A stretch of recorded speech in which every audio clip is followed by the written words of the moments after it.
You are about to witness history in the making.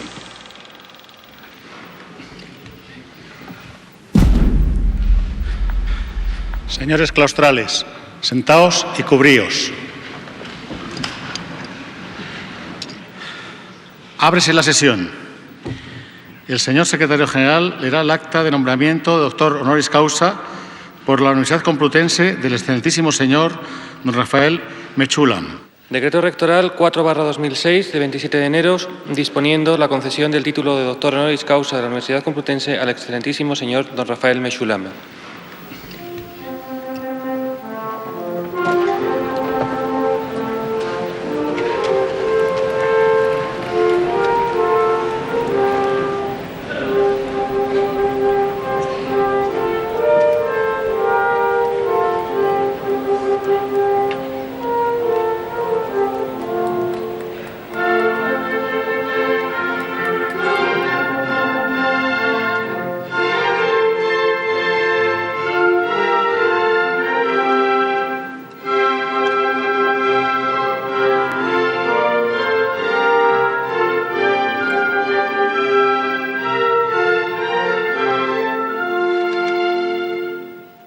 Why did you agree to let me make this documentary about you?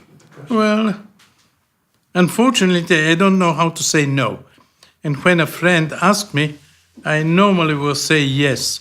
But in this case, I would also like to probably push ahead and tell people, here we have a group of compounds, an endogenous system of major importance. It is not being used as much as it should be in the clinic. It is of great promise in the clinic. Let's try to push it forward. And maybe this film can push it forward a bit. Hopefully. Hopefully.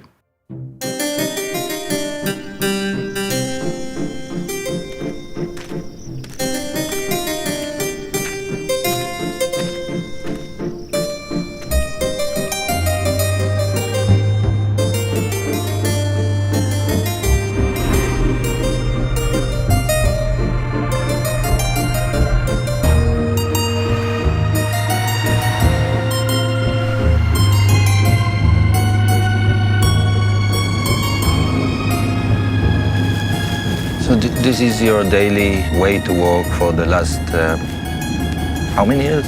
40 years, 45 years. I moved from Rehovot to Jerusalem in 1966, a year before the war. And I've been here ever since.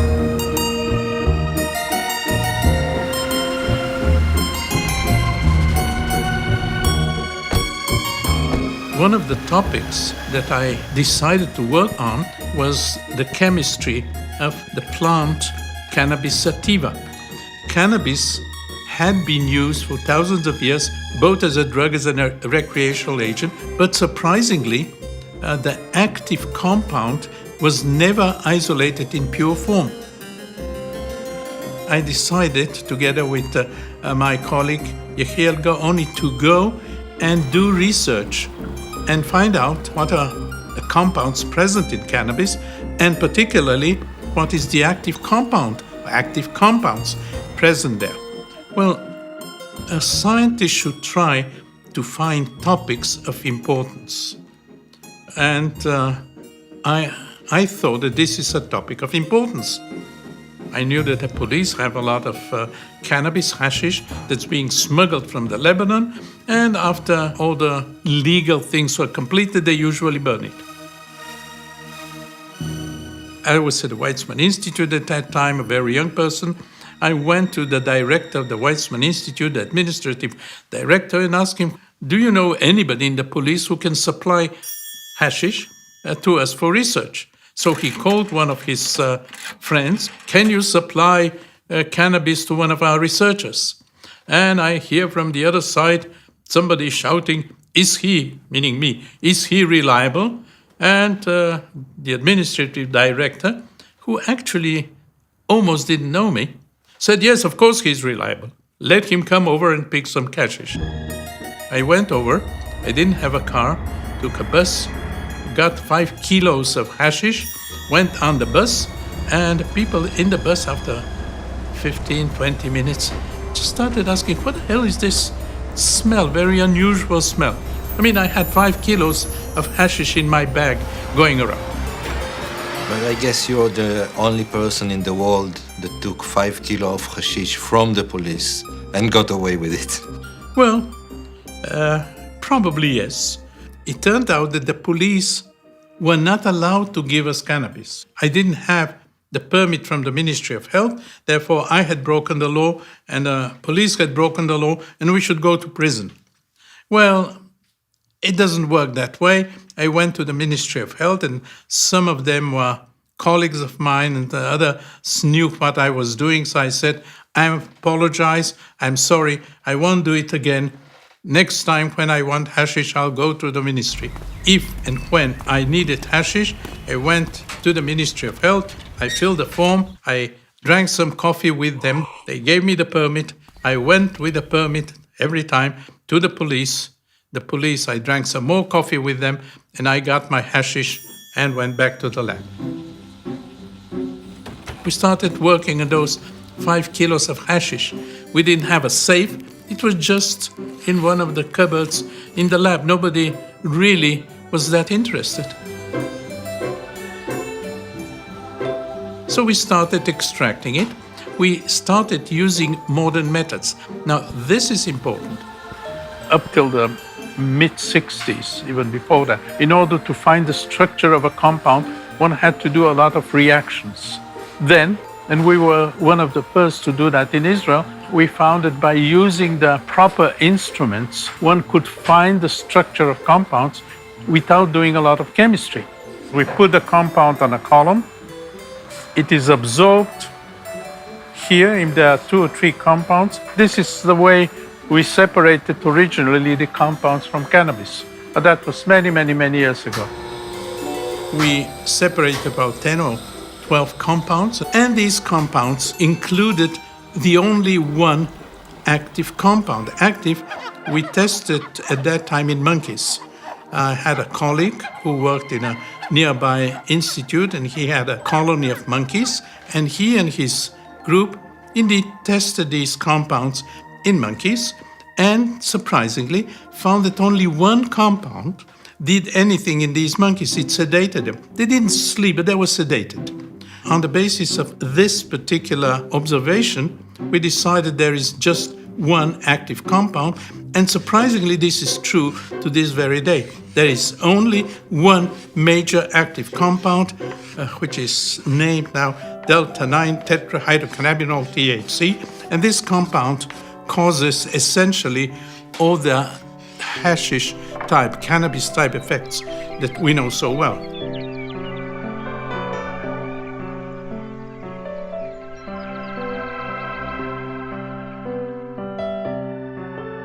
And we wanted to see whether this compound, which acts on monkeys, acts also on humans. So we did a small experiment. There's a wonderful story. It was many years ago about the cake, the special cake that Dalia made.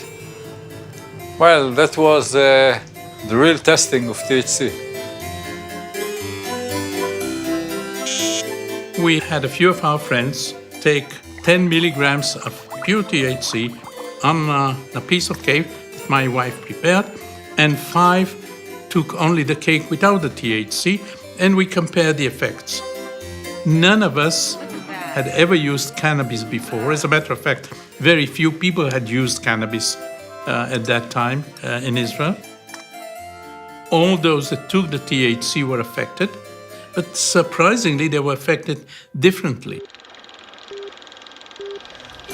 Some said, well, we just feel kind of strange in a different world. We want to sit back and enjoy it. Another one said, nothing happens, but he didn't stop talking all the time. A third one said, well, nothing happens, but every 15, 20 seconds, he will burst out laughing. These effects are well known today. People are differently affected. In one case, however, one of the participants got into an anxiety state.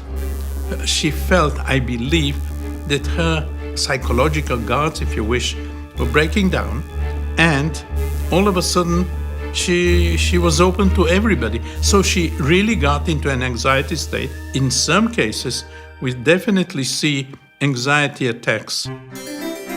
Most do not. Most just feel kind of a little bit disoriented, maybe a little bit sedated, maybe a little bit open to discussion and socially open to whatever is being discussed. You remember what kind of cake it was? Well, it was a very tasty cake. But if you want any details, I can ask my wife the exact details. Well, I'm married to Dalia. We've married for a few years, about 60 years now, almost. Can we go back to the time that you met? We were friends in the army, and then a couple of years later we got married. As a matter of fact, we got married while I was still in the army.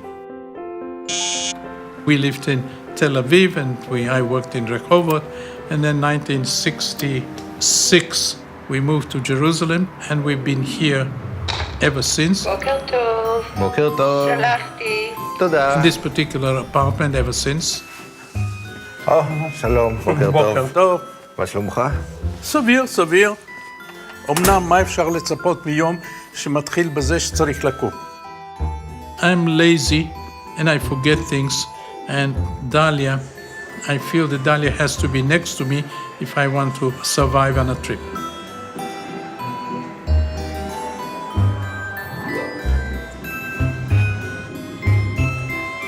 But you love going to these meetings.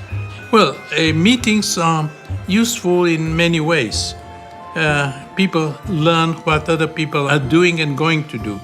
What they have done is published, so I don't have to go to meetings to learn what other people have done in the past. Manuel, Nice to see you. It was Most It's a meetings are just getting people from different aspects of a topic. They talk to each other and maybe something new comes out. If you really look at the history and what's been going on ever since he discovered THC, he's not just discovered THC and then just, relied on that and didn't do much, but he continued to have such a vision for the next step and the next step and the next step. 9, 8.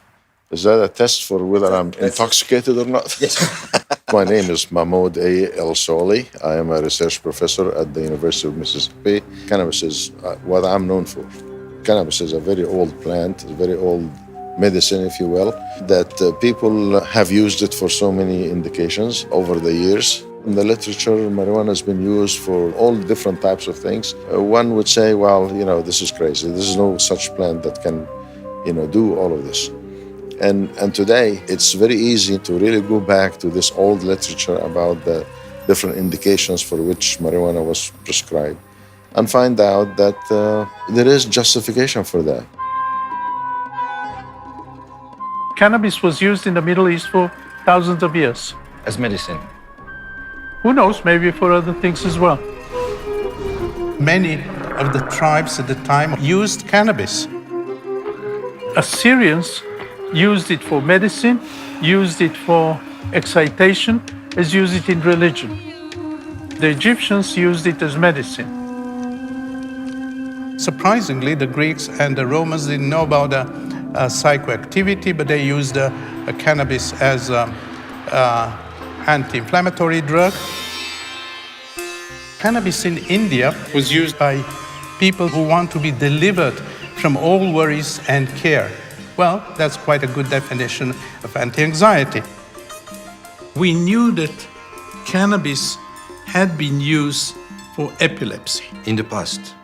In the past, there is, for example, a translation of Arab story of the 15th century, and it says that one of the Arab leaders had epilepsy. Physician came over and gave him cannabis, and it cured him, but he had to take it for his entire life. So the field kind of told us, try it on epilepsy. We first tried it in animals, and it worked. So at this point, we decided to go into humans. Trial took place In Sao Paulo, they had about 10 people that had epilepsy that could not be affected by the known drugs. We started giving them high doses of cannabidiol, 200 milligrams per day.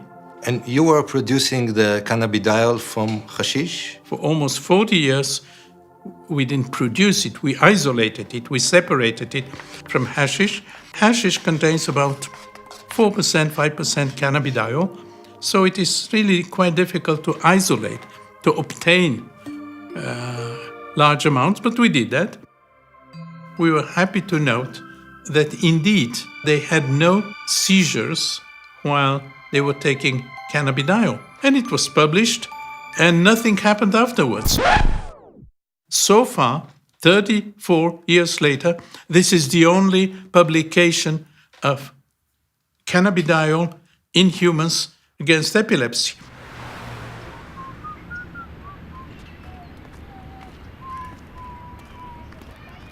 When one starts research, one never knows how it ends. You know how you start. I was born in Bulgaria, and I was a child during the war, though I was very well aware of what's going on. My father, before the war, he was a physician, and he was head of the Jewish hospital in Sofia, in addition to his private practice. When the anti-Jewish laws were put into effect, and there were very severe anti-Jewish laws, he decided that maybe, just maybe, going to one of the small villages which badly needed doctors, he and his family will be in a safer place than staying in Sofia, where the laws were obvious all the time. He was appointed as a village doctor in 1942, I believe it was, and for about 2 or 3 years we spent moving from village to village, and he was the village doctor in many of these places. And I didn't feel so bad at that time. In the village, the doctor was considered an important person, and so we were treated very well, and there was no anti-Semitism, and we had no major problems. But at some point, somebody decided that my father should be taken to a concentration camp, and he was taken to a concentration camp, and the concentration camp burnt. And my father was the only doctor on the spot, not that he could do much, because he had no drugs, nothing to help them, but he helped them to a certain extent. Then he was shortly thereafter released. Luckily, the Bulgarian Jews were not killed. The conditions were bad enough, but Bulgarian Jews were not killed. My uncle saved them. How?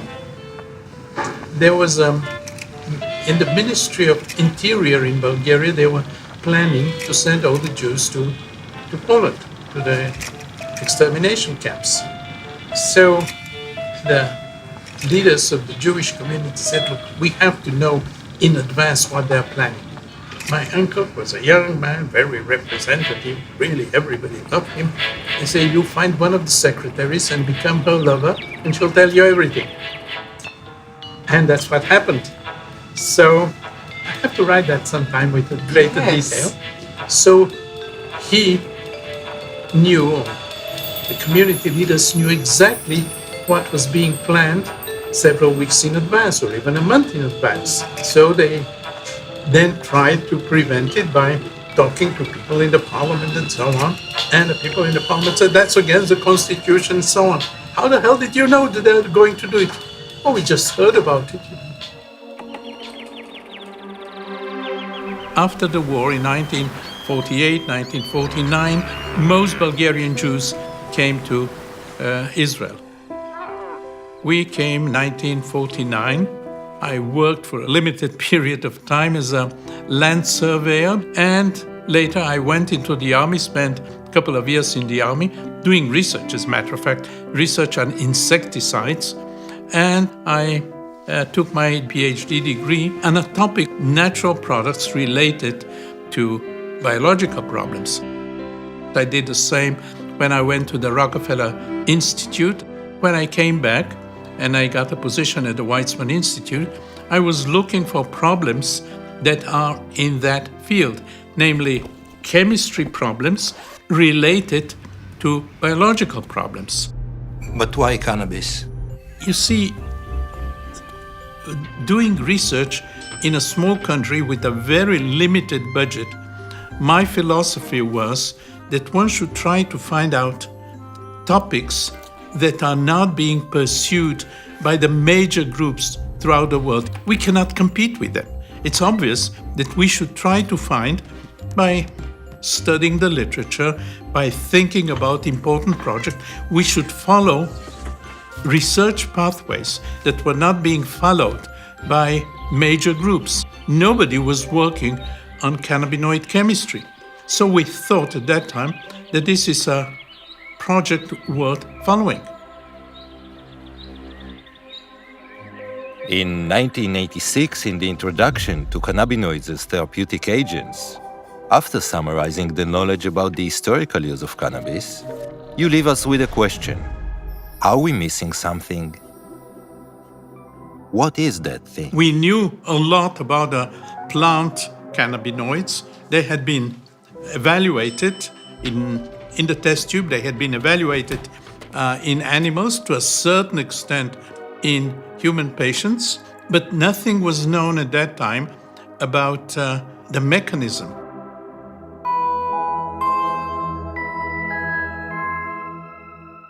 A group in the US, Professor Aline Howlett, she was a young researcher at that time in St. Louis. I really didn't know very much at all about marijuana or cannabinoids. That wasn't my area of expertise. In the United States, we need DEA approval to get cannabinoid drugs for research. So I got through the approval. I got some delta-9 THC and did these studies and found some very interesting things. Dr. Howlett found in the brain a specific receptor for THC.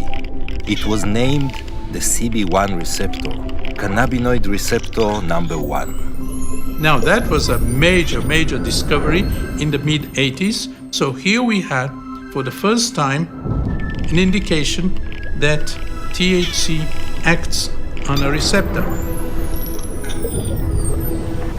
So that was the first momentous discovery. And then once it was discovered that there are receptors, then the next obvious question is, why are there receptors in the human brain for a smoke substance? How did God know that his creations will smoke marijuana? Receptors are made for compounds that we produce, not because there is a plant out there. And the answer obviously was that it's not for marijuana. There are some compounds in the body itself which mimic marijuana. So we went ahead looking for endogenous compounds.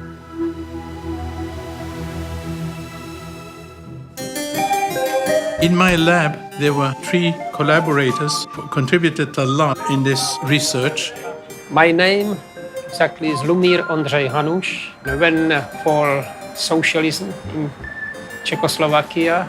Professor Meshulam invited me. I'm here already 23 years. 23? I came just for 1 year and it's a little bit extended. 1 year, it was not enough for research. He already had here postdoc Bill Devane, Dr. Bill Devane. In the States, I go by Bill. In Ireland, I go by Will. Don't get run over. He used to come late in the afternoon and then work throughout the night.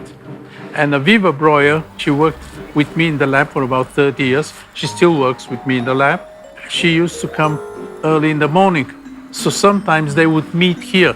If it was 5 o'clock in the morning, she would come in and he was just about to leave. In 3.5 years, we never had a lab meeting. Looking for the endogenous cannabinoid, a lot of brains were involved, not only brains of the researchers. Well, we initially worked on brains of pigs. It is generally accepted that the organs of pigs and the organs of humans are somewhat closely related. And probably pigs and humans are also somehow closely related. Well, I'm not sure that the pigs will be very happy to be related to humans, but that's something else. So we wanted to work on pig brains. And the pig brains are not so easy to get in Jerusalem. It's not kosher. I took my car, Bill and I went to Tel Aviv, bought a few kilos of pig brain. The butcher thought that we are having a party. We were going to do something with it, cook the brain. Each time when we came to buy it again, so price was higher. At the end, it was very expensive. I got the brain and just made some fractions and put it over a sand column and separated a few fractions and tested them for how they bound to the receptor. And I thought, oh, it won't take long, you know. I came just for 1 year, but after 1 year, with Bill, still we didn't have pure compound. So we asked Professor Meshulam to extend. Shalom. A few other labs were already looking for compounds. He thought we might be scooped by some other lab. But we told him, just try it with us. We are very close.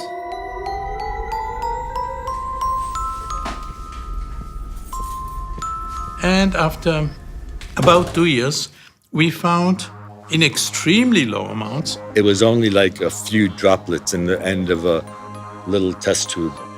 A compound in the brain which acts on these receptors.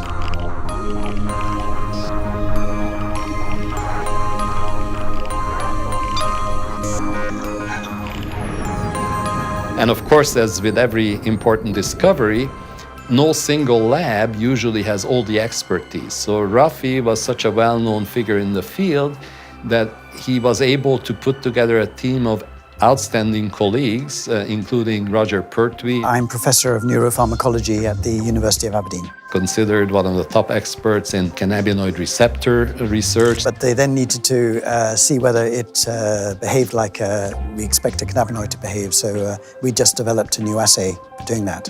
So they sent me some anandamide, and we were able to show in our laboratory that it did behave like we would expect a cannabinoid receptor agonist to behave. We've had other collaborations since then, but that was very much the most exciting one. We hadn't figured out the name of it yet, though. The chemical name is arachidonoyl ethanolamine. We could have left it at that. We thought that maybe it has to do with mood, emotions, things of that sort, and therefore we thought, well, if it causes some kind of changes in emotion, maybe it causes happiness. If you smoke marijuana, it gives you a certain bliss. So the natural compound also is responsible for that same type of a bliss, an internal bliss that you have, you know. We looked for a good name, and although some people do not agree with me, but in Hebrew there are not too many names for happiness. For sorrow you can find a lot of names, but for happiness, not for extreme happiness. We've looked into Assyrian things, but the Assyrian things are more complicated. They call cannabis, with apparently a lot of THC, they call it ganzigunu. Well, call the compound ganzigunu was too complicated. So we decided we'll go to something else. I remember actually discussing the naming of this. I think it was Bill Devane who came up with the name. Is that right? Right. Rafi Meshulam and Roger Pertwee and myself were all sitting outside in the sun, overlooking a nice little river. And 2 years before, I said to Rafi, if I isolate this chemical, I get to name it, don't I?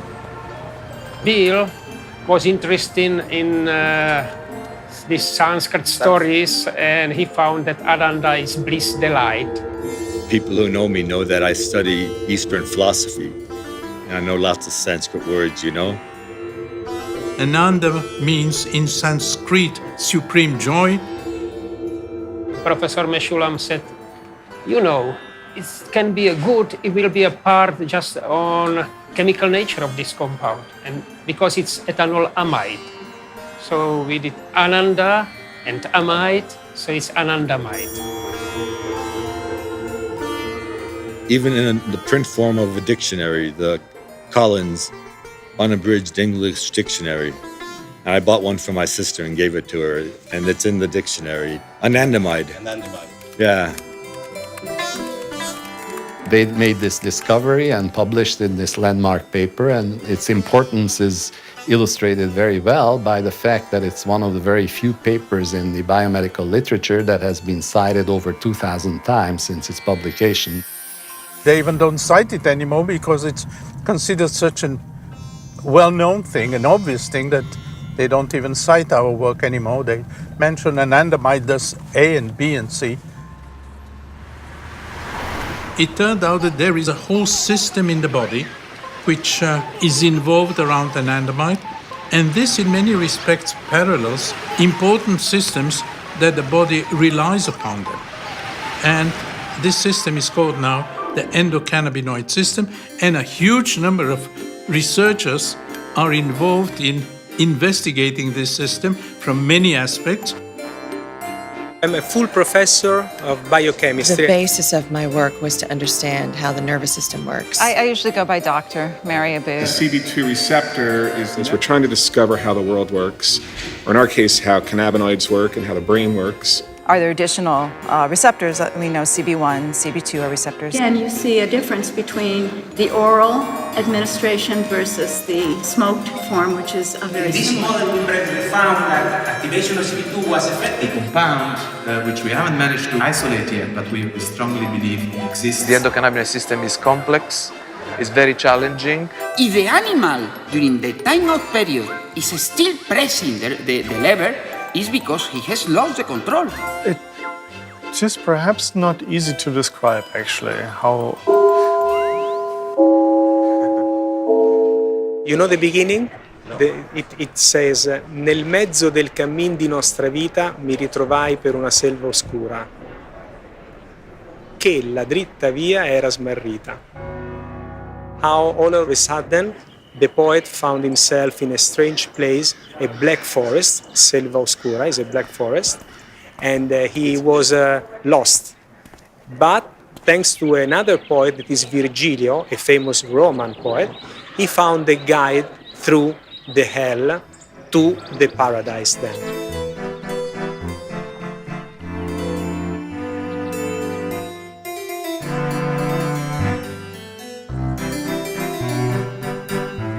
לפני הרבה שנים עשיתי דווקא דברים טובים, הייתי מצלם מקרוב מאוד דברים, והם נראו מאוד מעניינים ויפים, אבל זה מה שאי אפשר לעשות הכל. אז זה מה שנשאר. Well, many years ago I had the time to play around with photography, but that was many years ago. Unfortunately, I don't have time for hobbies. אנחנו צריכים להתחיל לזוז. As scientists, indeed as intellectuals, we should try always to be skeptical.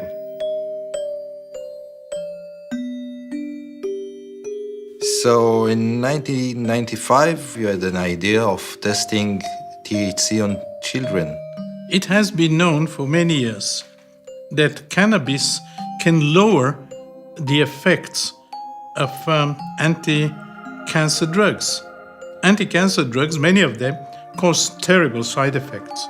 And in children, unfortunately, children get cancer as well.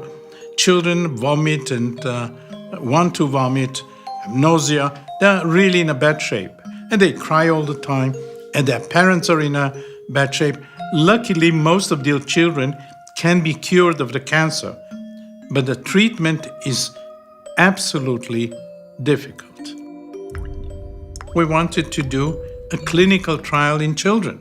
We did that with Professor Aya Avramov. She was head of the Department of Pediatric Oncology in one of the Jerusalem hospitals. And we did a major study with THC given in oily drops under the tongue of children. Obviously, children cannot smoke. We had children that were not even 1 year old. She dropped THC in oil, in olive oil, under the tongue 2 or 3 times a day, small doses, during the anti-cancer treatment. At the beginning, we wanted to do a double-blind study. Some of the children got the THC, some other children got only the olive oil. After a week, she told me, I'm not going ahead with that. I know exactly who is getting the THC. I know exactly who is not getting it. There was a complete separation.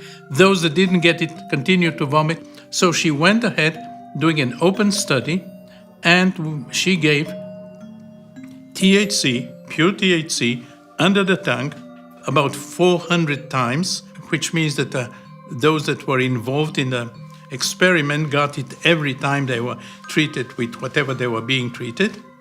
And at the end, we saw that we had complete block of vomiting, complete block of nausea by small amount of THC, which did not cause any psychoactivity, nothing. So here we had a complete therapeutic effect. And we published that, and again, essentially nothing happened. Finito, that was it. It's still not being used in children. And you think it's a good idea to use it for children? Well, I believe it's an excellent idea because we help those children that suffer. But I have no influence on oncologists.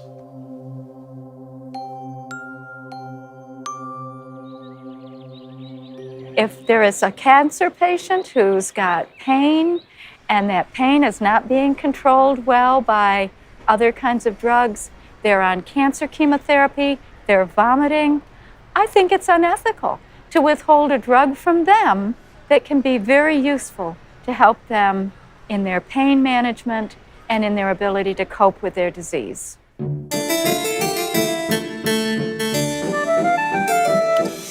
In about 1999, he came up with a concept with Dr. Ben Shabbat of the Entourage Effect, the idea that there were many compounds, endogenous cannabinoids, some seemingly inactive on their own, but together they make this beautiful music.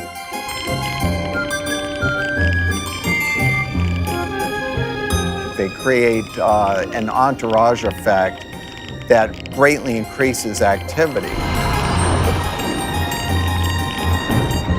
Rafi basically spoke to me about this entourage idea, and he made a very nice comparison, you know, like politicians, if they go alone to places, nobody pays them any importance. If they go accompanied by perhaps less active components, just the fact that the politician or the minister or the president is accompanied by many people makes it more important. So this is the entourage effect. I feel that the same applies to the components of the cannabis plant itself.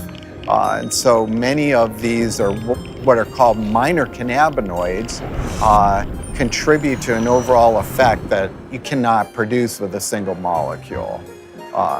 This has been a key concept in what the work I've tried to do under his influence. I was convinced that one should only test pure compounds with one target, whereas it's the combination sometimes of the compounds that can do the trick.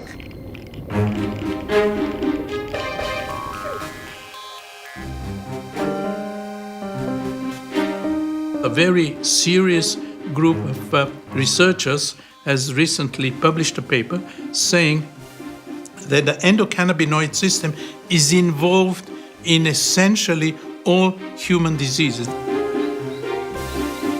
If you combine CB1 receptors and CB2 receptors, they cover most of the organism, at least in mammals.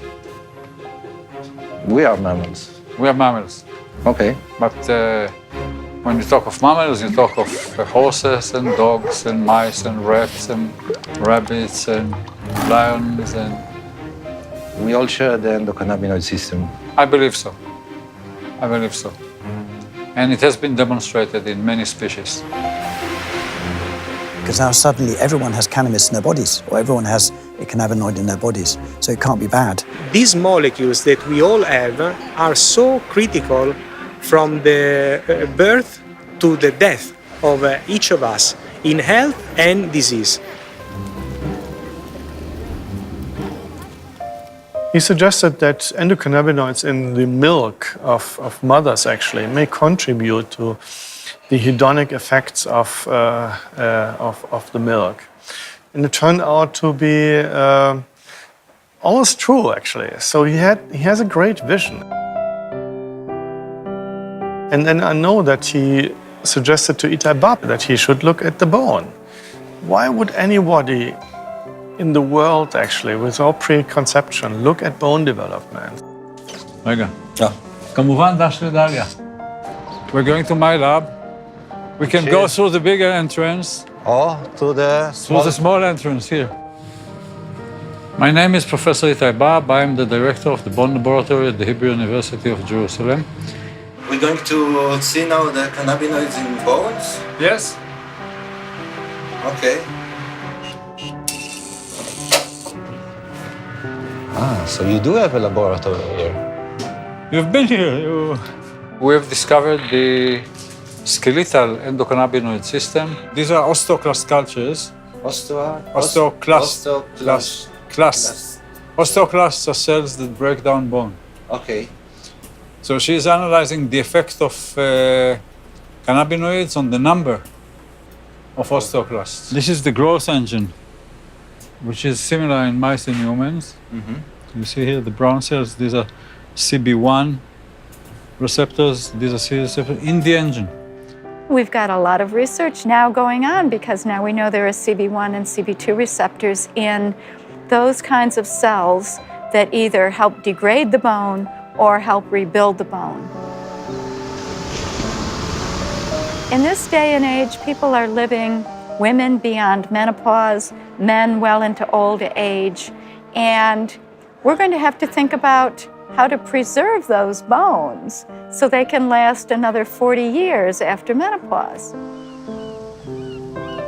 When a woman becomes pregnant, basically the body should get rid of the embryo because the embryo, to a certain extent, 50%, comes from a different organism from the father. The body doesn't do that. We don't know why the body doesn't do that. It's kind of a lowering of the immune system, certainly around the embryo. And it seems, it's quite possible, that the endocannabinoid system, in a wide sense of meaning, may be involved in prevention of this kind of immune effect, which is the basis of our life. I mean, obviously, if the embryo is kicked out, there's going to be no life on this planet.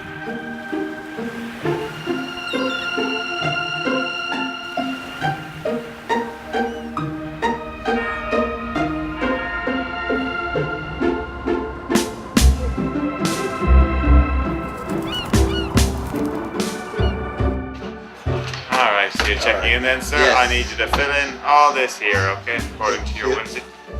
Thank you. You're most welcome. And where are you from, sir? Israel. Israel, oh. Well, that's very cool. That's cool. You know why? Why? Because the first guy to discover tetrahydrocannabinol is actually an Israeli man. Thank you very much. You're welcome. Okay, thank you. Shalom. תוכל לחתום לנו למזכרת?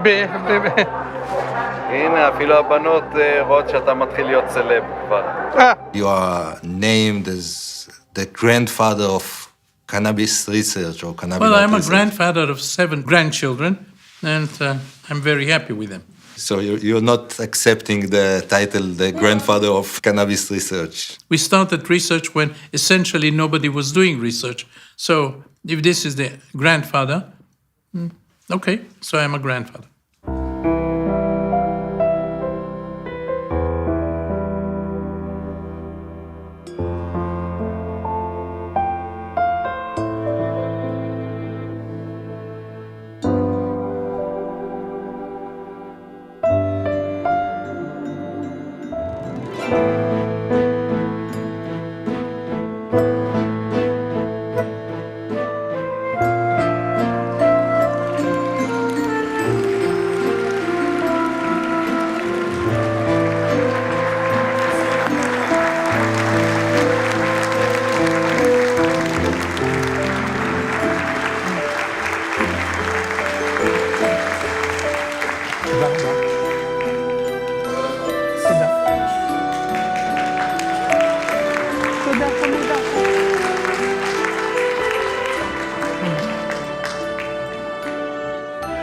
claustro de la Universidad Complutense, a propuesta de la Facultad de Medicina y en testimonio del reconocimiento de vuestros relevantes méritos científicos, habéis sido nombrado doctor honoris causa.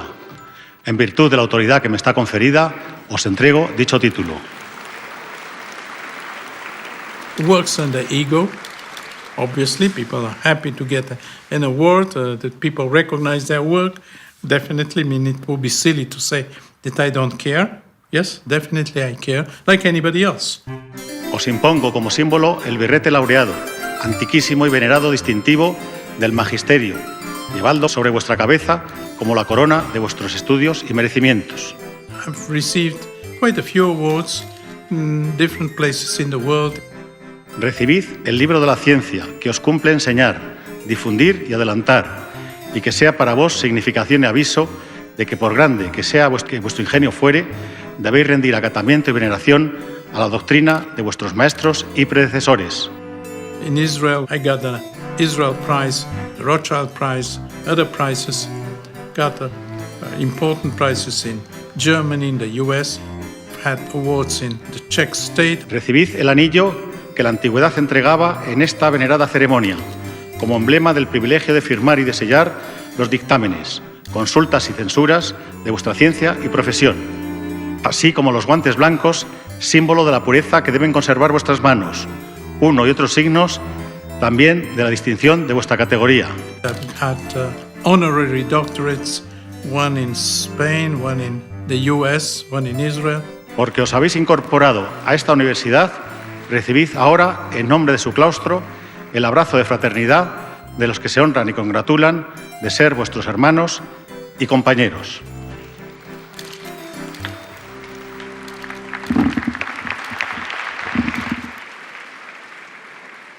The National Institute of Health gave me an award recently. In 1962, I had asked for a grant from NIH. But NIH wrote me back, well, the topic you're interested in, namely the constituents of cannabis sativa, is not a relevant topic for the US. It's not used in the US. When you have something more relevant, ask us for a grant. So a year later, I got a phone call from one of the main pharmacologists of the National Institute of Mental Health, said he's interested in cannabis. So all of a sudden they had a change of mind. So I asked them, what happened? Well, apparently somebody high up, an important person, maybe a senator, had called NIH and asked, what does cannabis do? It seems that his son had been caught smoking pot. What? Yes, it's the truth, Father. And I'm pretty ashamed of it. And he wanted to know whether the marijuana destroys his mind. Now, they didn't know anything about marijuana, and the only thing that they actually knew was that a young person from the Middle East had asked for a grant and was working on it. So pharmacologists came over and asked me, are you still working? And said, yes, we had just identified the active compound and we had a large amount of the active stuff there. We had about 10 grams of THC. So he said, please give us the 10 grams and we'll do a lot of pharmacology in the US. So he got the world supply of THC. Nobody had THC at that time.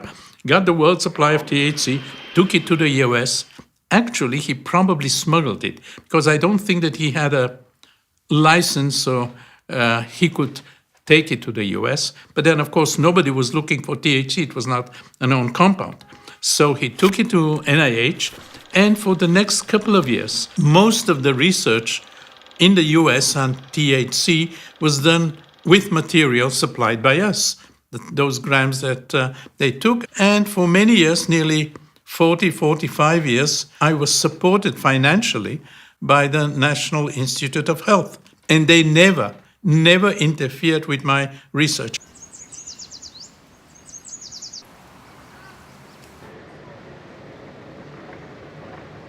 The cannabinoid field was starting to really come online, and there was this big connection with endogenous cannabinoids and exogenous cannabinoids and pain. My PhD was in female reproductive pain. It's just really fun to be at this point of going, wow, we're actually, understanding some of the mechanism of why women basically have taken cannabis for thousands of years for reproductive pain. I would consider myself still as a mouse geneticist and neurobiologist. So our approach is to make mutant animals. So almost every talk that you hear contains some data that were generated with the mice that we generated, that we made. You get seniority if death you can't avoid. The lab was up to me. I chose cannabinoids. Heard it's a fun house where a little lab mouse can partake. For several years, I was researching motor neuron disease, amyotrophic lateral sclerosis, and was able to show that THC was actually protective in a mouse model of ALS. The mice that were given THC lived a little longer and did a little better than the ones that did not get treated with THC. So that was really exciting work. Pass that new compound over to me, doc. Then I'll swim around. You can punch the clock. Work on mice has been done in so many areas that I normally joke, saying that if I were a mouse, I can be treated for just about every disease around. Well, it is partly true. I ain't cynical, life's a clinical trial for mouse or man. Anandamide and 2-AG, although they were discovered almost 20 years ago, 15, 20 years ago, they have never been administered to a human. So we speak about mice. Well, mice are nice animals, but they are definitely not humans. Let me nibble your cannabis-roll. Just let me nibble your cannabis-roll. Obviously, mice can be treated with cannabinoids for cancer. Mice can be treated for all kinds of other diseases, which in humans, the answer is no, it has not been tested. Can cannabis cure cancer? Well, first of all, we know that THC lowers the effects of cancer treatment. But what you're asking is it an anti-cancer drug? And the answer is, I don't know. And the reason for that is silly. It has been tested in the test tube. THC has been tested, cannabidiol, crude cannabis has been tested in the test tube. And yes, in many cases, it blocks the development of cancer cells. Yes. Professor Guzman is a major researcher in Spain. He has worked on the mechanisms through which cannabinoids act on cancer. In our hands, classical cannabinoids are the ones that work best, by large, in inducing cell death in cancer cells. THC comes from cannabis or comes from synthetic? THC coming from cannabis. Oh, okay. So it's THC, the real THC. Now we know that cannabinoids can exert anti-tumor actions in animals, not only in brain tumors, but in many different types of tumors. We know that cannabinoids act not only by inducing cell death through that specific mechanism called apoptosis, but we know that cannabinoids can tackle other processes of cancer cell growth, such as angiogenesis, metastasis, cell cycle, etc. He even did a small clinical trial. We did a trial with 9 volunteers that had a very malignant form of brain cancer, glioblastoma multiforme, and we observed some positive effects of cannabinoids in survival of the patients and also on tumor growth, based both on imaging techniques, magnetic resonance imaging, and also based on the measurement of some biomarkers of tumor progression. Though we have done quite a lot in the field of cannabinoids and endocannabinoids, we have not done enough in clinical trials. This is something that has to be done. If this is not done, we will certainly miss a lot and we will not be helping human patients. It should be done. I have one dream that comes on and off in very different ways. I'm in a city that I don't know, and I don't know how to go back to the hotel I'm staying, and I don't remember the name of the hotel, and I get into an anxiety and I wake up. And this has happened many, many times. So I think it has to do with whatever happened in the Second World War, when my parents told me, remember these names and these addresses, because if we disappear, you should go there. Which is, well, not very pleasant, which is quite a shock, probably to a child. And of course, we were very afraid that we'll be separated, my parents and I. I was afraid. I now remember more than I did over the many, many years that have passed since then. All the people, they start remembering things that happened in their childhood.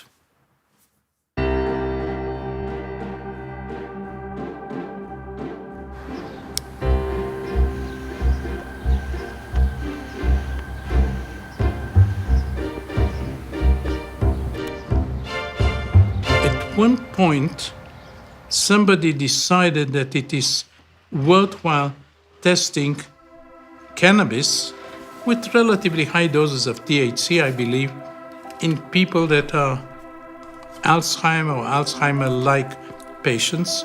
They got it in their food, in the yogurt or whatever.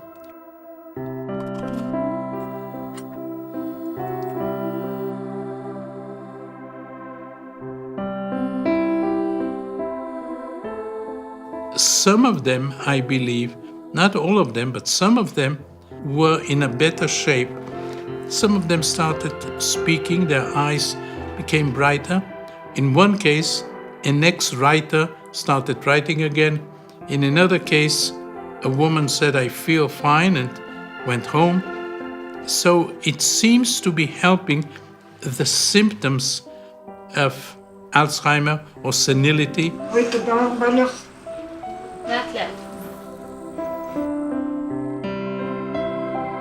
Alzheimer at the moment is a huge, huge problem, and there is very little that can be done for Alzheimer patients. So maybe if it is well researched in the future, we should know how to help these patients. We're dealing here with a population of millions, and this population will grow because in most countries, Western countries at least, the number of older people is growing all the time. We are lucky that cannabis is not toxic. People do not die from overdose of cannabis. Most appropriately for a cannabinoid meeting, we're ending on a high, really, in the form of a talk by Rafi Meshulam, who's of course the father of modern cannabinoid research, no doubt about that. And I would like to end with something that's really crazy speculation. Each one of us has a different personality, and we have no idea why. Why do we have different personalities? Well, part of it is the effect of the environment, okay. But part of it is genetic, and we don't know why we have different personalities. One way of explaining it is there are several hundred compounds, endocannabinoid-like compounds.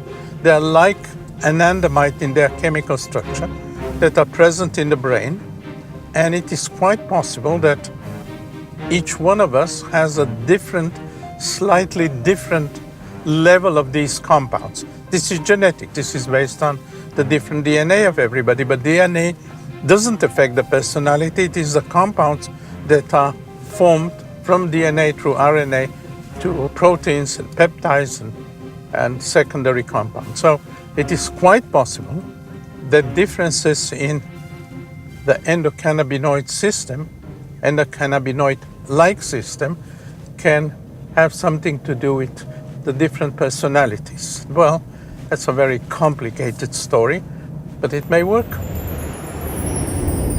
I went to a mathematician and told him, look, I believe that there are 8 billion people on this planet, and I believe that there are 8 billion different personalities. Is it possible that the 200 compounds that we have may be involved? He said, of course. There are so many possibilities that the ratios of 10 of these to 10 of others and so on will cause that. This is a crazy speculation, but at some point we'll have to find the biochemical basis of why we are different.